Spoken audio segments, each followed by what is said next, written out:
Good morning po, ma'am. Lah, sobrang putik. Kala mo naman ganda. Oh, pasok na. May estudyante talaga. Good morning po, ma'am. Lah, sungit naman ito. Uy, Be, grabe ka naman. Baka di ka lang narinig. Anong di narinig? Ay, lakas na lakas nga ng pagkakabati ko. Ano yan, may tumor sa tenga? May sinasabi ka?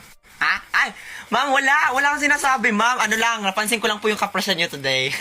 Fresh nyo, ma'am. Alam ko, now go back to your room. Anong oras na nasa labas pa kayo? Pasok!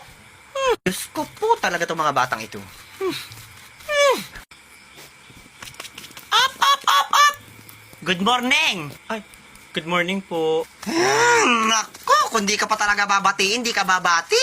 Grabe na talaga ang mga kabataan ngayon, mga wala ng modo. Ganyan ba tinuturo namin mga guro sa inyo? Na maging bastos? Ay, ma'am, sorry po. Hindi ko po kasi kayo nakita. May kausap po kasi ako sa cellphone eh. Ay, ang papalusot pa. Nako. Halatang halata naman sa ugali mo na mataray.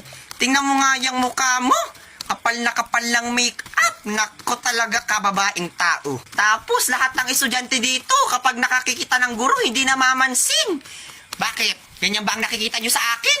Lagi ko naman kayong pinapansin, di ba? Nako talaga kabataan, mga walang mudo. Ha?